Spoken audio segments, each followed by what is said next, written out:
Wendy, c'est quoi ça sur ton visage?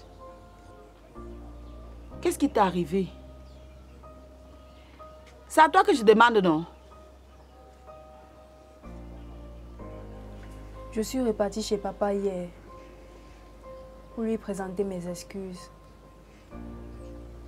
Mais arrivé là-bas, il ne m'a même pas laissé le temps de parler. Il a commencé à me frapper. Et le plus étonnant dans tout ça, c'est que pendant qu'il le faisait, maman n'a rien dit. Elle n'a même pas levé le petit doigt. Elle était placée là et me regardait juste. Donc ta mère n'a rien dit quand ton père te laissait les traces comme ça? Hey Simon! Il a dit que je suis la malchance de sa famille.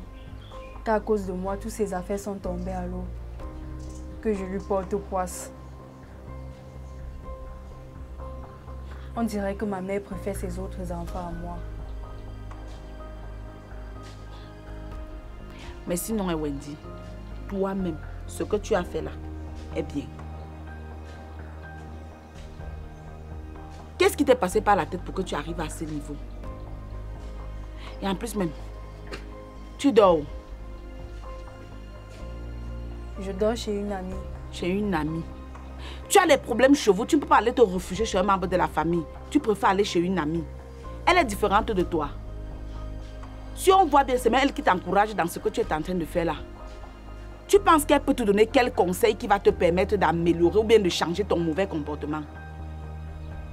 Qu'est-ce qui s'est passé pour que tu viennes ici maintenant? Pourquoi tu n'es pas venu depuis? C'est parce que j'avais peur que tonton Georges ne te fasse des problèmes à cause de moi. Ou qu'il ne réagisse de la même façon que papa.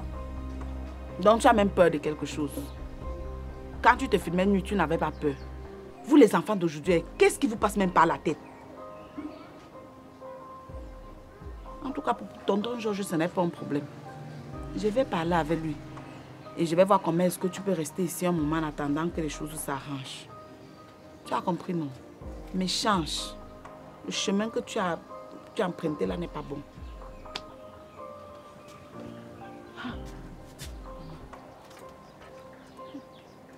Sinon, ton père ne t'a pas raté. Hey.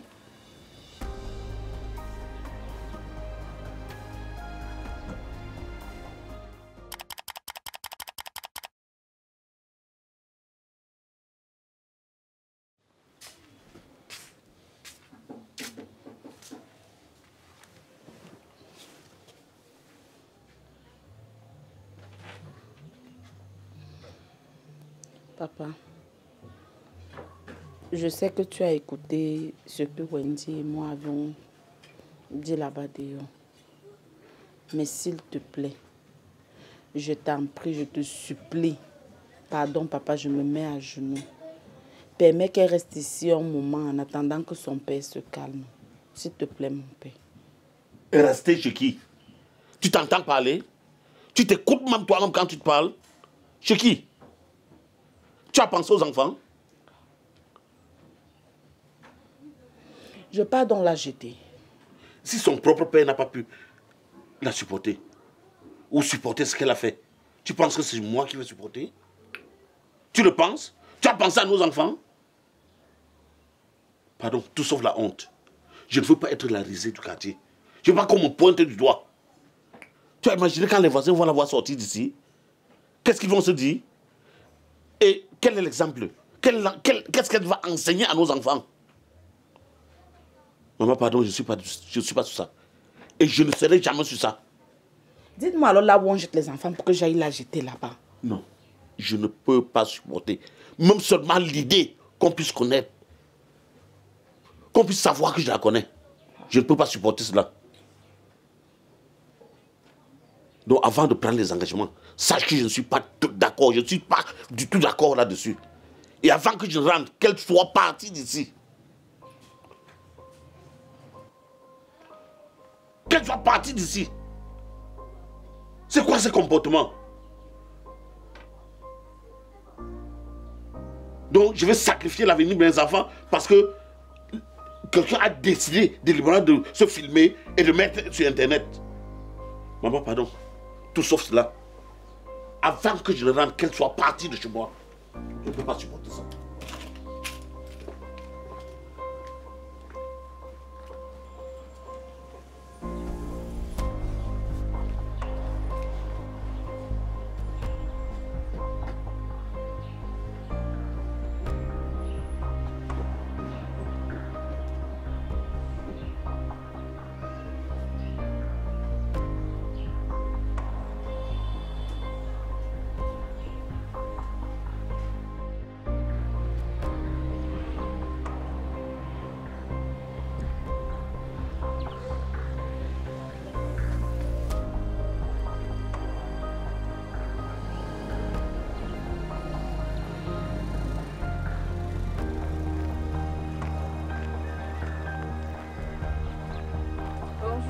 Comment?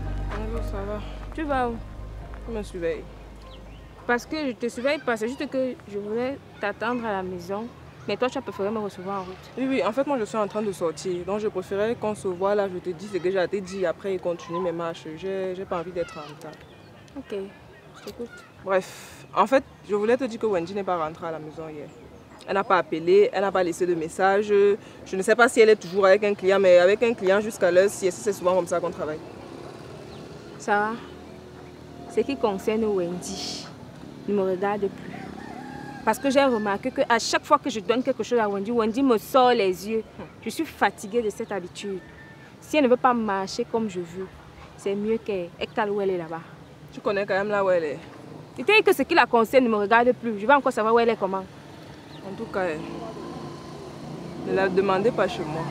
Peu importe ce qui va se passer maintenant, ne m'appelez pas, vraiment. Moi, je t'avais d'abord dit cette histoire-là que tu amènes les inconnus chez moi, tu fais comme tu veux, je ne sais pas là où tu l'as porté.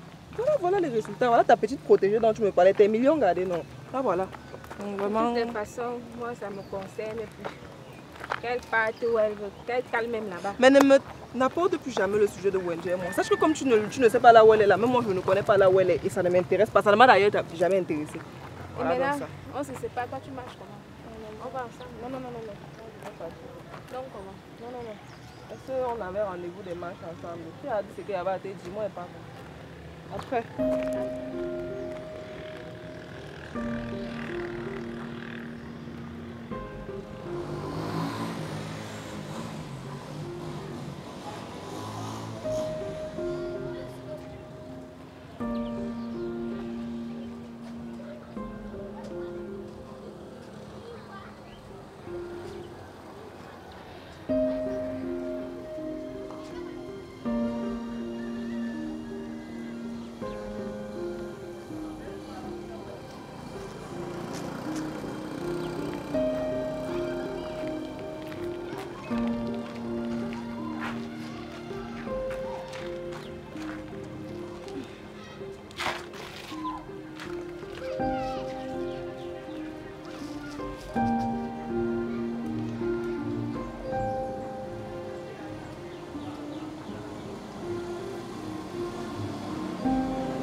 Allô Wendy? Oui. Ça va? Ça va aller. Tu es où? Je suis quelque part, ne t'inquiète pas. Ok. Tu veux que je vienne? Non, je t'ai dit que je suis quelque part et je suis en sécurité. Ne te fais pas du souci pour moi. D'accord. Tu n'as pas de blessure, non? Rien n'était arrivé, non? Rien? Non. Ok. En fait, je t'appelais juste pour te dire que ça va aller, ça va passer. En fait, parce que la colère d'un parent, il ne peut pas être fâché toute une vie. Normalement, même quand tu es fâché, à un moment donné, tu dois mettre pause. Tu ne peux pas te fâcher que ça va passer. S'il te plaît. J'ai un truc à faire, je te rappelle plus tard. Ok. Tu me rappelles alors, non? Oui, je vais t'appeler. Ok. D'accord. Bye. Bye.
Wendy, qu'est-ce que tu as eu au visage?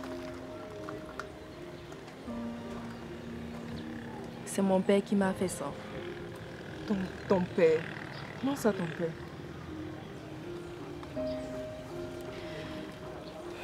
Je suis retournée chez lui pour lui présenter mes excuses encore une fois et il a commencé à me traiter de maudite, à dire comment je suis une malédiction pour sa famille, que je suis une honte pour lui.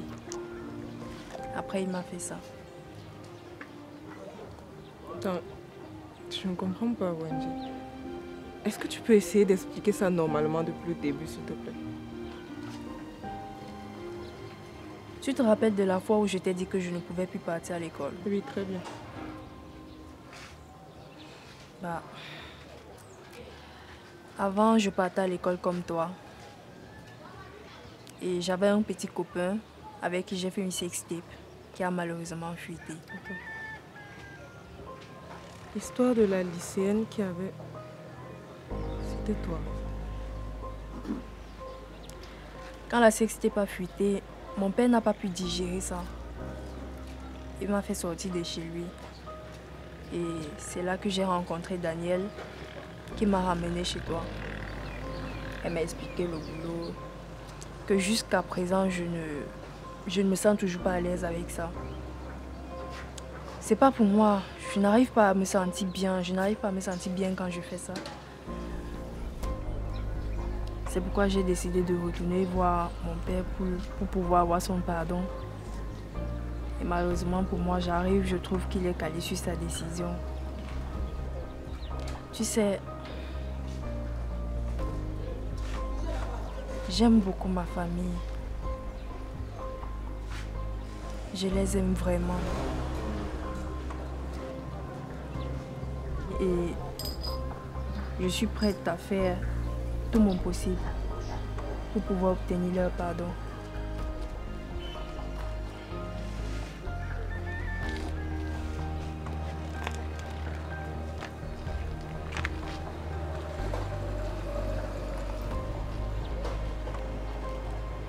Viens, je vais te montrer quelque chose.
Ok, c'est comment chérie? Pourquoi tu rentres tôt aujourd'hui comme ça?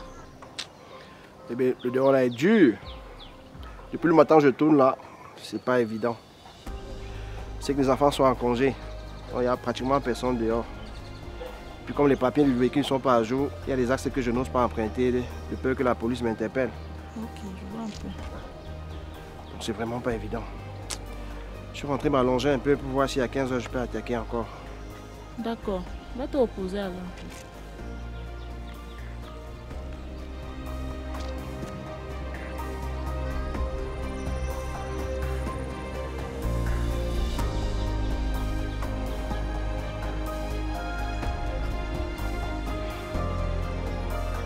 Mon père, c'est l'homme le plus fort que je connaisse de toute ma vie.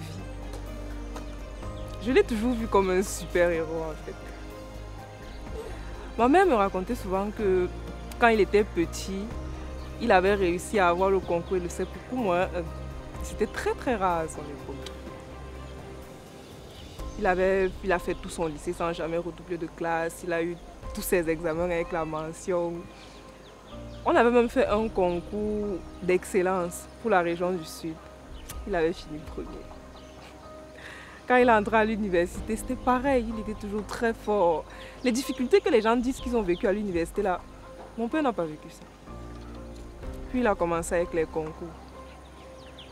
Il réussissait toujours la phase orale, la phase écrite, pardon. Mais il échouait toujours à la phase orale.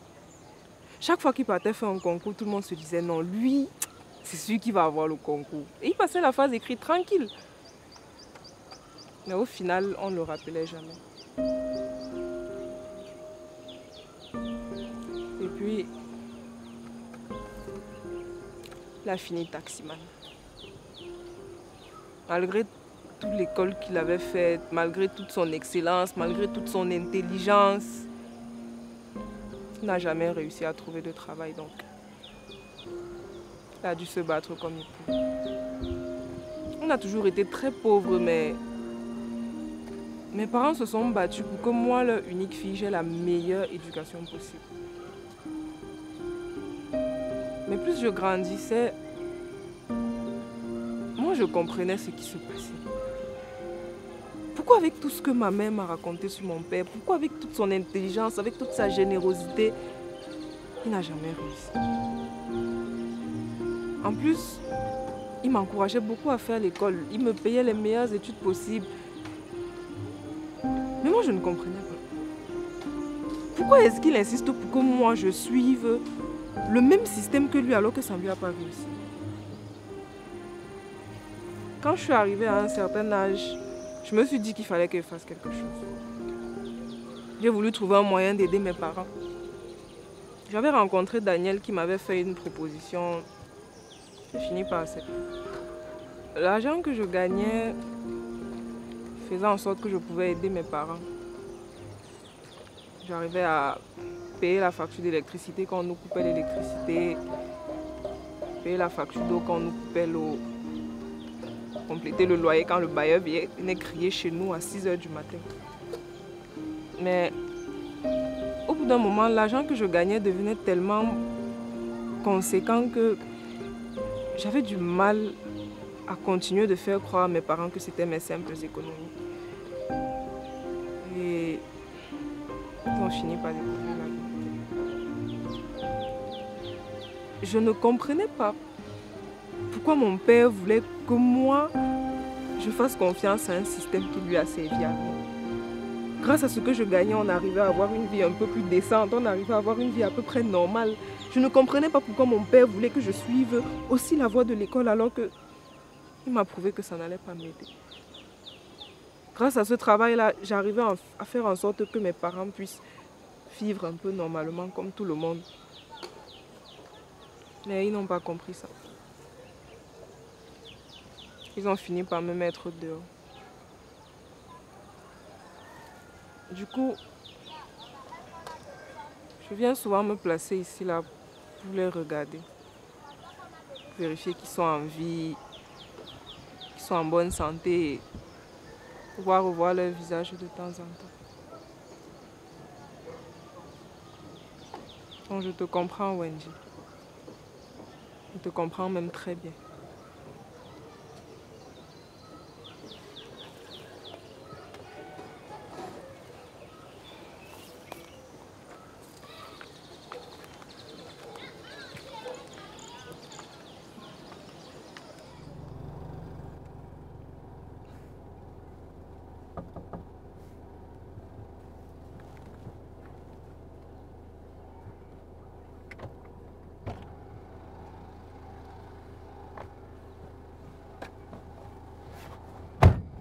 Bonjour. Ah, bonjour. Comment tu vas? Je vais bien, toi?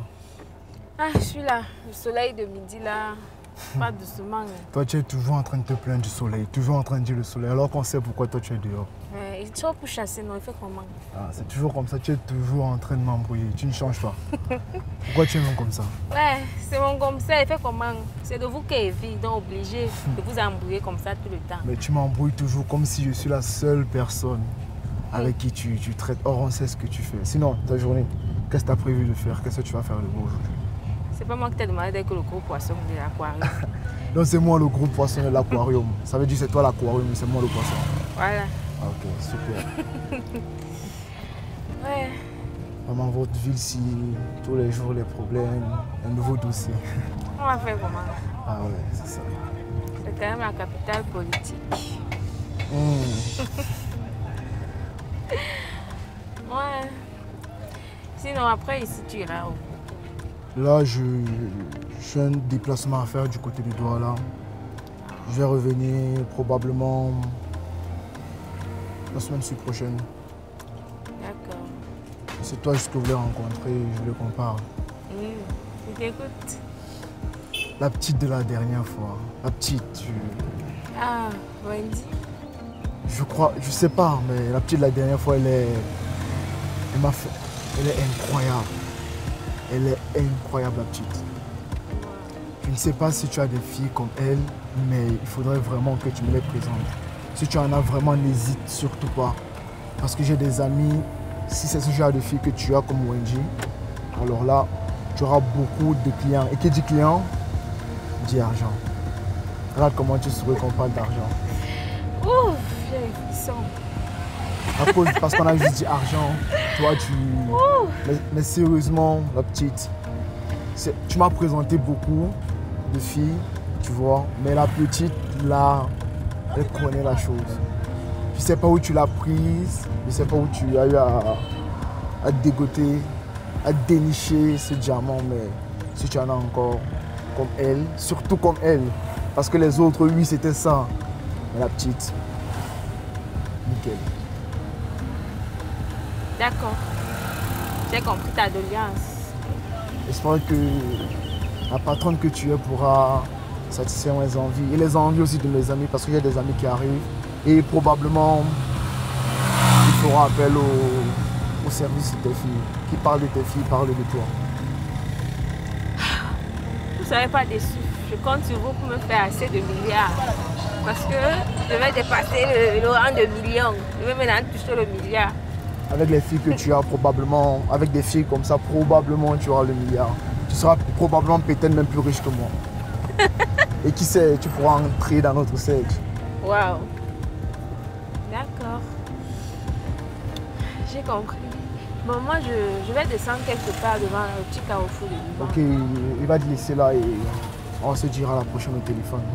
Et tu laisses ta partenaire partir comme ça là. Ne t'inquiète pas. Tu sais, le problème avec vous les femmes, c'est que vous n'êtes pas patient. On ne peut pas vous faire plaisir, vous faire des surprises. Vous voulez tout anticiper. J'avais pensé à ça, t'inquiète même pas pour ça. D'accord. Ok, mon ami, pendant je descends devant là. Faut chercher à la laisser, chauffeur. Merci. Bon, tu passes une bonne journée. Non? Bonne journée à toi également. Je vais te faire, ton téléphone va sonner. D'accord, ça va faire gling. Au Au revoir.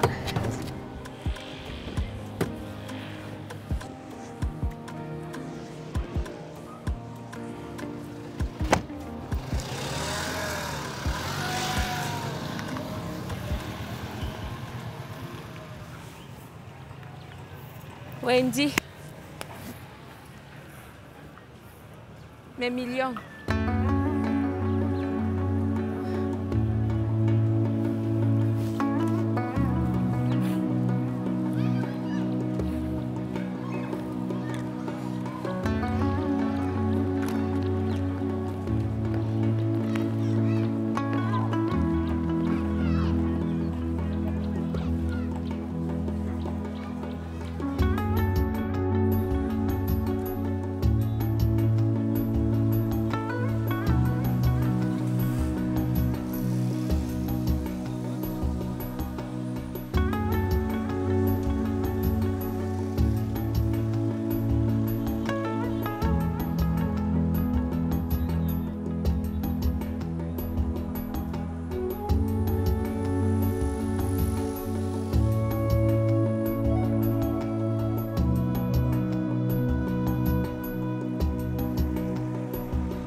Wendy, ici c'est là où il y a la chambre que mon père m'avait payée quand j'ai commencé l'université. C'est vrai que je n'habite plus ici, mais je continue quand même à payer la chambre. Parce que pour moi, c'est un peu la dernière chose qui me rattache à mon père et qui me rattache à ma famille. Ça m'arrive souvent de venir ici quand je me sens un peu seule, quand je me sens perdue, comme toi maintenant.